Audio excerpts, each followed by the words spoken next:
Hey, Bob, the gang here been wondering why you sort of cock your head to one side and seem to look at the ball out of your left eye. I don't look at the ball with either my left eye or my right eye. I don't stare at any particular spot on it. I'm merely conscious of its location. Get out that sunshine, out that sunshine. Just trying to have a good time. Get out that sunshine.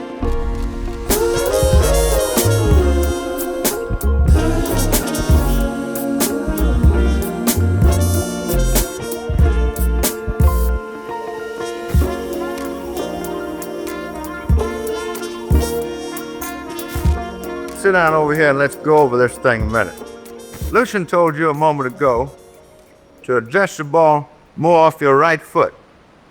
Now, I don't think that's good advice, and I'll tell you why. When you stand in front of the ball, this way, you must reach back in order to hit it. And that gives you a tendency to jump at the ball, instead of hitting it with a smooth stroke. Now, I find that I drive better if I stand back here, so that the ball is about opposite my left toe.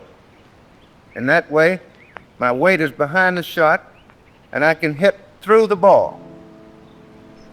And watch it. You see, I don't have to shift my weight during the backswing because it is already back where it can get into the shot. When I start the club down, every part of my body starts moving toward the ball. If this were not true, I should lose a great deal of power from a stroke. This view of the feet may illustrate better what I mean. This shot was hit hard, and you can see the left heel come down as the weight begins to move forward. And at the finish, the right foot is supporting practically no weight at all.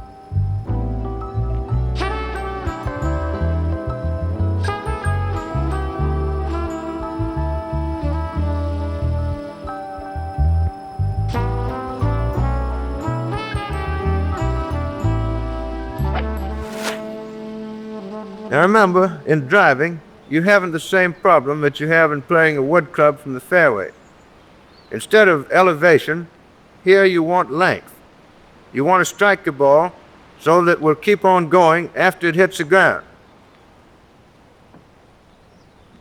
So instead of hitting a ball down, as I do with a brashie, I try to hit it fairly in the back and sweep it off the tee. This sort of a stroke produces an arching flight, not the kind that rises quickly and drops almost dead, but the sort of shot that strikes the ground at an angle and has lots of roll. This diagram will show a marked flatness in the swing near the bottom of the arc as the club strikes the ball. The blow neither comes down sharply before impact nor goes up abruptly afterward. I make no effort to stop the club after I hit the ball, but let it travel on of its own momentum until it arrives at the finish you see here.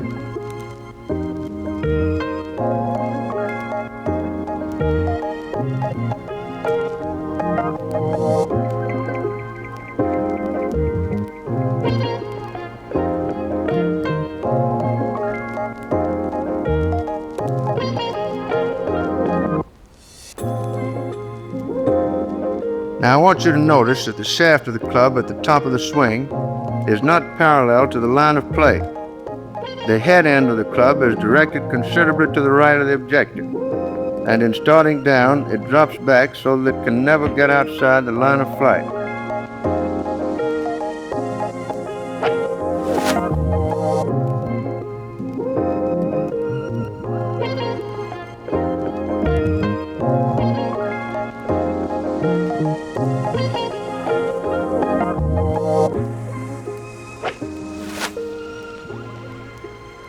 And Mike, you were telling those fellows a while ago that you couldn't drive this new ball.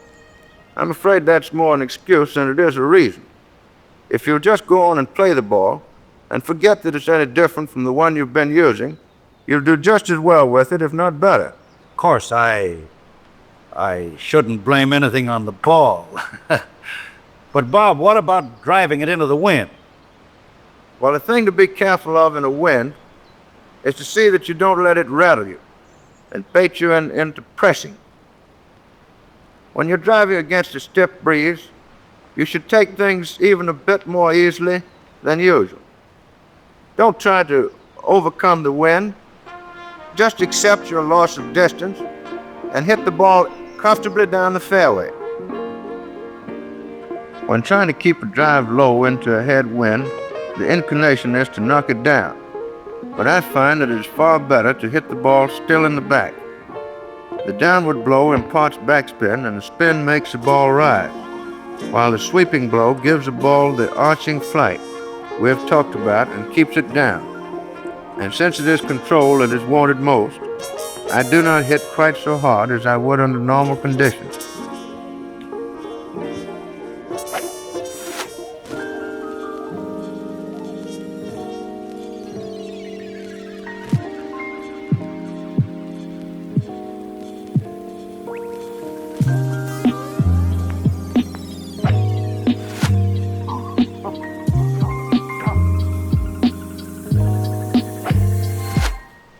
Say, that shot you ran through my car window there, was that because you didn't hold your hand right?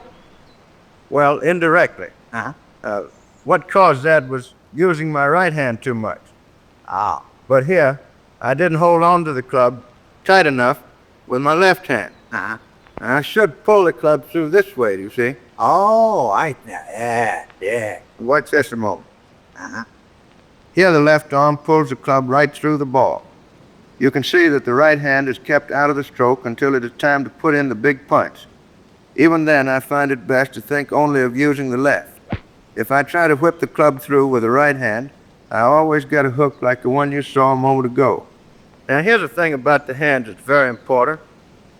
At the top of the swing, the club must not be held so tightly that the wrist would be stiffened. And yet, it must be held firmly to keep it from turning in the hand. Now notice here that I'm gripping the club mainly in the fingers of the left hand. I have a firm hold upon it, and yet my wrist can still work easily. I always have a better feel of the club head if I permit my fingers to open slightly at the top.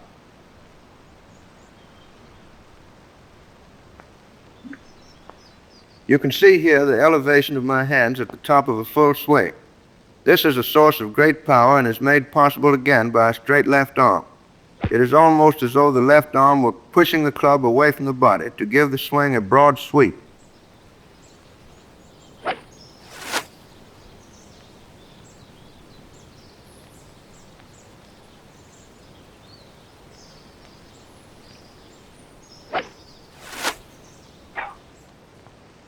Excuse me, Mr. Jones.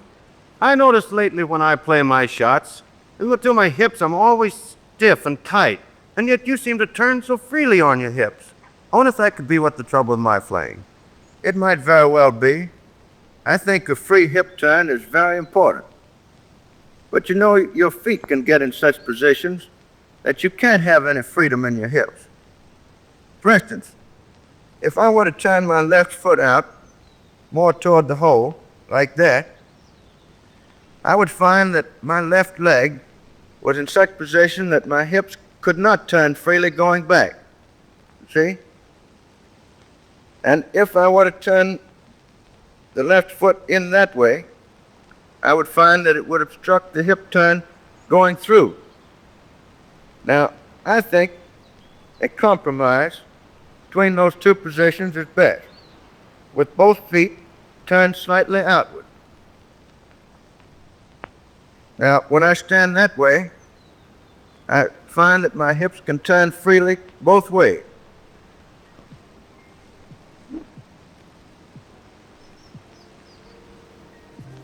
Now this shows what I mean.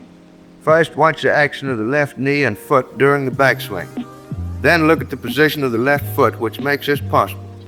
You can go from the ground up and see how the position of the foot affects the movement of the knee, and that in turn the action of the hips. At the top of the swing, my back is almost square to the hole. And then when the club meets the ball, see how far around my hips have turned. And here's another thing. Notice where the right arm is just before impact, with the elbow quite close to the body and bent slightly. The left shoulder has been drawn up a little and the right down. This position shows clearly how the left side has been pulling. From this angle, it is shown clearly that I don't make any effort to plant my feet solidly in the ground. As the hips turn going back, the left knee bends and the right leg straightens. The left heel comes up during the backswing, and the heel of the right foot leaves the ground soon after the club starts down.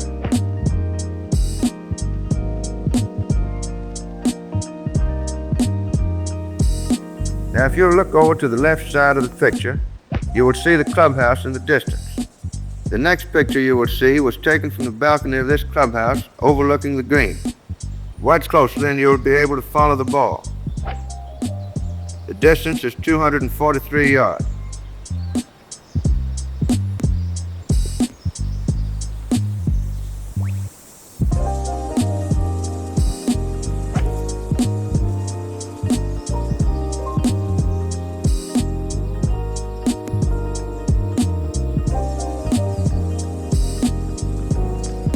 My swing is a sort of compromise between the flat swing of the old Scottish school, which brings the club around below the point of the right shoulder, and the upright style, which swings almost vertically upward above the shoulder. Generally speaking, very tall men seem to favor a more upright swing, and short people want a bit on the flat side. I don't think it is wise to go to extremes in either direction.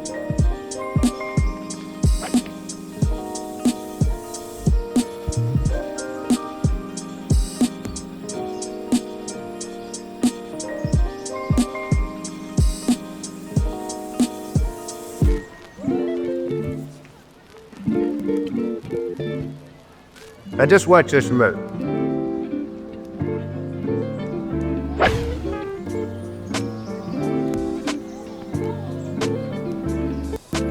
Well, Judge Warren's trouble with this shot, and very likely it's yours too, is that whenever he takes a wood club in his hands, he feels that he has to pick the ball cleanly off the ground and lift it into the air. In other words, he tries to hit it on the upstroke. Now, when he swings a club in this way, it means if the low point of the arc is reached before the club contacts the ball. Now, one of two things is likely to happen.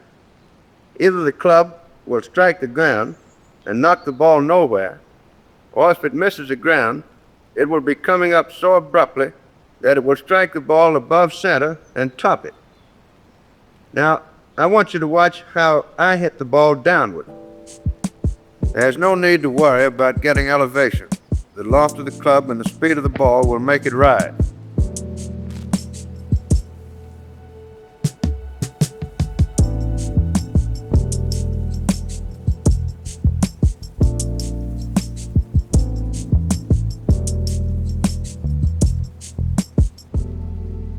Very good. Mr. Jones, tell me something. How can I get rid of my slice? Well, in order to get rid of a slice, you first got to know what caused it. Yeah, well, what causes it? Well, there are three causes that we see most often. First, keeping too much weight back on the right foot in hitting the ball. Second, using the right hand too much at the top of the swing in starting the club down. And third, getting the right elbow too high at the top of the swing. Any one of these mistakes will force the club outside the line and cause it to cut across the ball from the outside in. Now, I think the club should be swung in this way, with both arms working close to the body. The left arm is perfectly straight and the right elbow folds up close to the side. It is not held in tightly, but it does not begin to come up until the swing nears the top and pulls it away. Coming down, the straight left arm is pulling hard to keep the club inside the line of flight and to avoid cutting across the ball. At impact, the left arm is straight and the right slightly bent. The right hand does not cross over the left until after the ball has been struck. Well, never mind his slice. What about my hook, that quick one? Well, Warren would naturally expect a swing which produces a hook to be exactly opposite to that which caused the slice. It is the opposite in the sense that it swings across the line from the inside out. instead of from the outside in. This usually happens when the player's trying to hit the ball up. Now, the ideal, of course, is to have the club moving exactly along the line of flight when it strikes a ball, with its face exactly true to the objective. The diagram shows that the club never passes beyond the white line on the ground, which represents the line of flight. The swing approaches the ball from inside this line, but at the instant of impact, the club is moving along it. And just one thing more before we go. Don't fight the ball. Let the club do some of the work. Harold, your stance and position at address are all right. Your feet are not too far apart, and your body appears to be easy and comfortable. Just see that you keep them that way, because that's the way to play golf. Now, I think your trouble is in your left side. You know, I'm a firm believer in left arm control. Now, watch this a moment.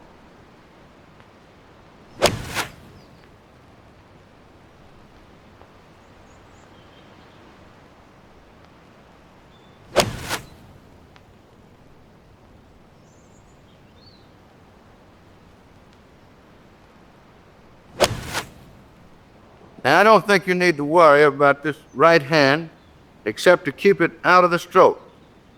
Now, there are two places in the swing where it simply must be kept out. The first is at the beginning of the backswing. Now, from this position, the right hand and arm should be perfectly relaxed, and the club should be pushed back with the left arm and left side, like this.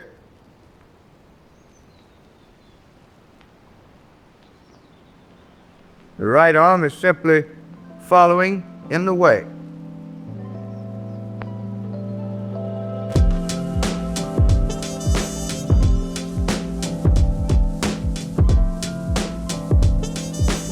Now, there's just one thing that will make it easier for you to use your left arm properly.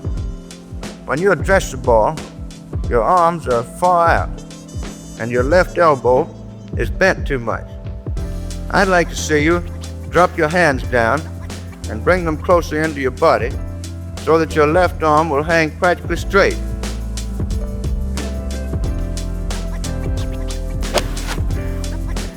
Now, I said a moment ago that your trouble was in your left side.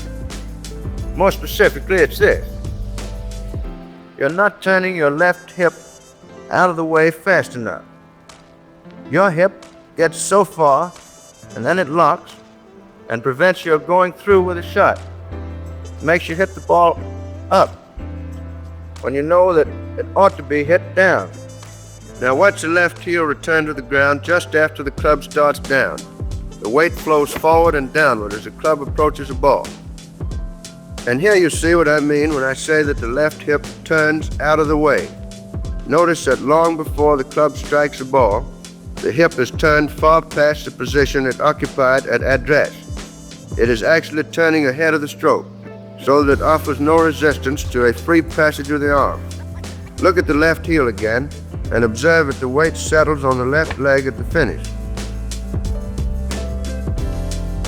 You see what I mean? Yeah, but Bob, I've always been afraid to move my hips too much. I thought it'd make you sway. Oh no. Hip action has nothing in the world to do with swaying. Now this shot here illustrates a free hip movement which is not swaying. The hips shift a bit forward, but the head remains steady, and the shoulders merely turn.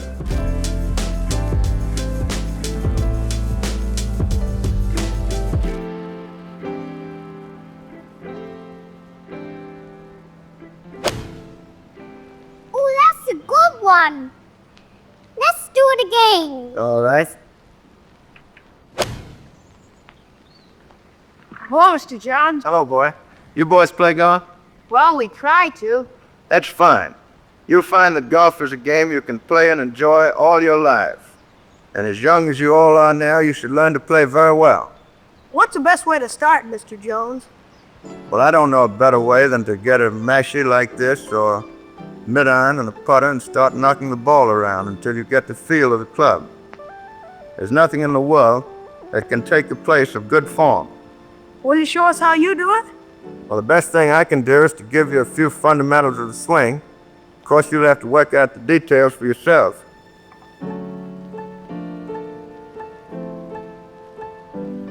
Now, first is a matter of balance. A golfer doesn't need to fix himself in the ground so that he is immovable, because the only thing that can upset him is his own swing. As he stands before the ball, he should be alert and ready to move in any direction, with his weight evenly distributed on the balls of his feet, and never sitting back on his heel. And I think, unless his hands are very small, he is much better off using the ordinary overlapping grip, like this. Now, when it comes to hitting the ball, and this applies to any kind of a shot, remember that form is efficiency. In a good swing, as the club moves toward the ball, every force should be contributing its share toward increasing the speed of the club head. The shot you see here is approximately 140 yards. Of course, the distance from which a mashie should be used varies for each individual. The important thing is to select a club with which the distance can be covered comfortably without pressing. Now, it is absolutely fatal if the hand should be moving in one direction and the body in another. Now, I'll show you 3 ways in which this can happen.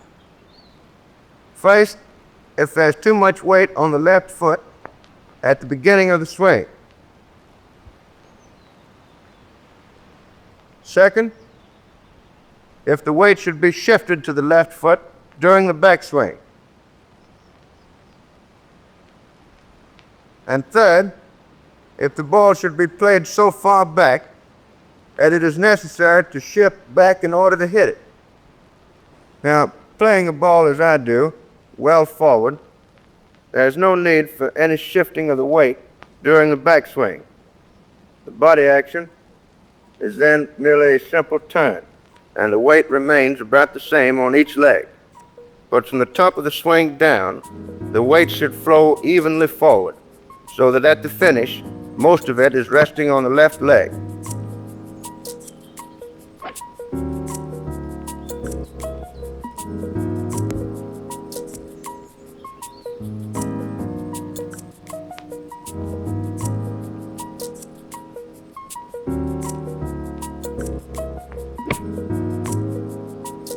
Now, this is very important. Watch it closely. In starting the club down from the top of the swing, there's a very definite pull of the left arm from the shoulder. The wrists are not used at this point, and the right hand particularly is kept out of the stroke. Now, wait just a minute, though. There's one thing more. I don't want you boys to start off with the idea that only one type of shot can be played with each club. Now, I've been playing here high, quick stopping shots about as long as this club can comfortably care for. But I don't want you to overlook the fact that this mashie can also be very useful for pitch and run shots from shorter distances. Now come over here, Mary. Okay. Now this is a shot about 40 yards in length. And sometimes when the greens become hard and dry, it's better to run up than it is to pitch. And in any case, it's well to know both shots so that you'll have an option. Now the main thing I want to show you is what makes the ball roll. Now this is really an elongated chip shot with the ball played back off the right foot again. The face of the club is closed and remains closed throughout the stroke.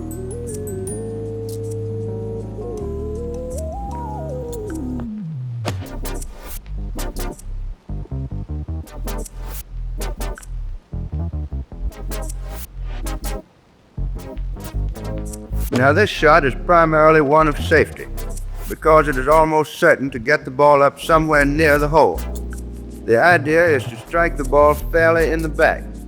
You cannot actually produce overspin, but you can play the shot so that it will have a minimum of backspin. The ball should be swept along close to the ground, so that it will roll smoothly and not be easily deflected from the line.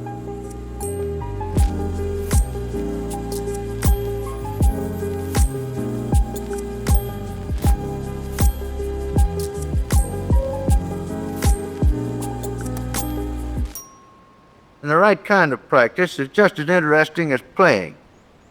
I never go on a practice tee unless I have a definite purpose in view, some correction to make. And I continue only so long as I can keep my mind on what I'm doing. Now, that sort of practice is never tiresome, and it's the only kind that does any good at all.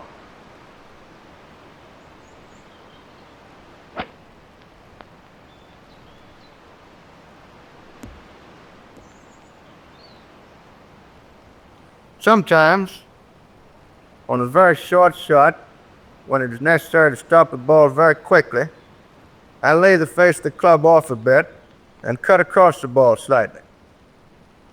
But I find with every iron club for a shot longer than the one I'm playing now, I have better control if I play the shot from right to left because it doesn't fly so high.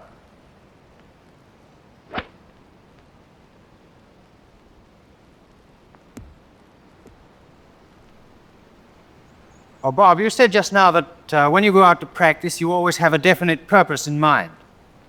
Would you mind telling us some of the things you have trouble with? Well, with the medium irons and short irons, the trouble that I have most often is failing to cut my wrists at the top. I'm inclined sometimes to hang on to the club a little bit too tightly so that I don't get that nice rhythm. Now, you watch my hands when I play this shot, you see what I mean. I like to be able to feel the head of the club all the way through the stroke. Unless I use my wrist freely, my swing loses all of its snap, and I have neither power nor control. Now with the longer irons, number 1, for example, I sometimes find myself snatching the club back. Take it back so fast that it upsets the balance. I find that I always hit the ball better if my backswing is very leisurely, almost lazy, like this. Now watch these two shots at actual normal speed. At the top of the swing, you'll observe that for a fraction of a second, there's a pause as the club changes direction.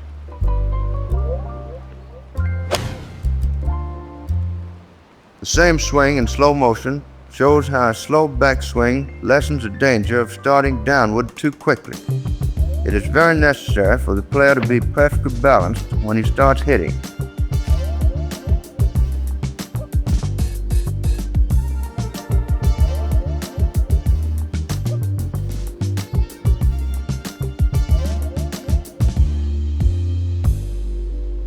Of course, Tony, I don't mean to say that the things I've been discussing apply only to the particular clubs I've been using. I'm simply trying to show you where these faults are most likely to crop up in my own game. Now, whenever I find myself hooking badly with a wood club, spoon, I can usually trace the trouble to my left side. I find it resisting the stroke instead of actually leading it through the ball, like this. In this swing, a turn of the hips is free and ahead of the rest of the stroke. Whenever the left hip locks itself or refuses to move out of the way, it keeps the left side and arm from pulling through as they should. I like to feel that I am hitting a backhand blow, with the right hand catching up with the left on that impact. But I think the average golfer would be far better off if he would forget all about overswinging.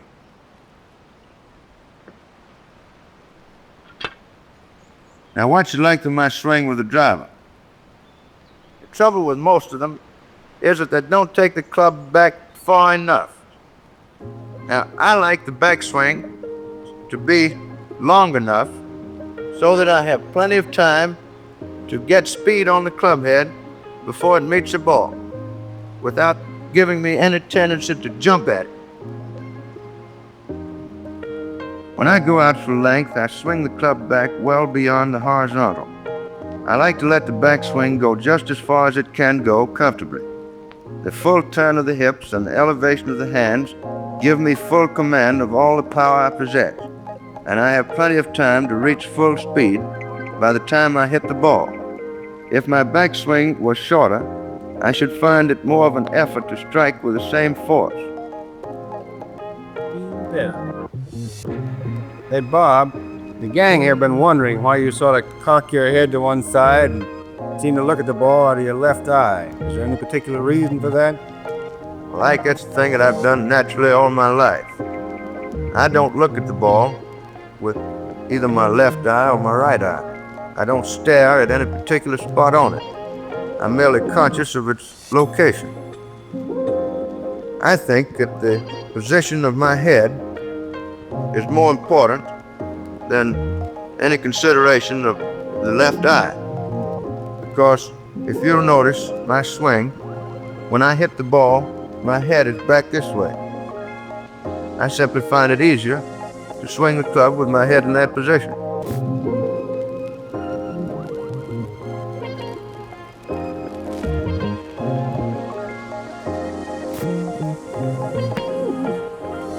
Oh, it's the same old story, Bob. Every time I get into one of these traps, I simply can't get out. That's all right. It's not as bad as all that. Just open the face of your club a little bit and hit a couple more. Do you mean like that? Yeah. Well, that's all right. Go ahead. Try another. Oh, you see, I can't do it, Bob. Oh, do you think it's my grip? No, your grip's fine. It's not that. Your conception of this shot is all wrong. You're not going about it in the right way. Well, will you show me how to make the shot once again? Certainly, I'll try to. Stand over here a minute. Thanks very much. But before I play the shot, just let me show you one or two things that you were doing. For example, you were addressing the ball at a point about opposite your right toe, and you had closed the face of your club. Now, in playing a shot from the sand, there are two things which are likely to happen and which may spoil the shot. One is to take too much sand and leave the ball still in the bunker, just as you did a moment ago, or to take too little sand and send the ball far over the green. I always feel that my margin of safety is greater in a deep bunker like this if I hit well under the ball, so that I will be certain to get it into the air. In order to accomplish this, I address the ball at a point about opposite my left toe, sometimes even a bit farther forward. And then I lay the face of the club off, like this, and hit across the line. Watch for the first stop. This position illustrates the straight left arm and how it controls the path of the swing. The wrists have just begun to break. This is a top position, showing the left arm still straight and the wrists fully cocked. Halfway down, notice that all the wrist action has been saved for hitting the ball. Now comes a punch, and just before impact, there is the left arm still driving through. There goes the ball. The work has been done. The left arm collapses, and everything passes through to the finish of the stroke. But from a clean lie, like this, I never take much sand, just enough to get the club under the ball. When I play the shot in this way with the club face open, even if I take too little sand or hit too hard, the ball is not likely to go over the green. And that knowledge gives me confidence to hit hard enough to be certain that the ball gets out of the bunker. I think I see it now. But Bob, supposing the ball is in a heel print or buried, how'd you play that shot? I play this shot in exactly the same way, except that I take more sand behind the ball and hit a bit harder. There's one other thing to remember, and that is, since there's a large cushion of sand between the face of the club and the ball goes up practically without spin, and it is therefore necessary to allow for a good bit of roll.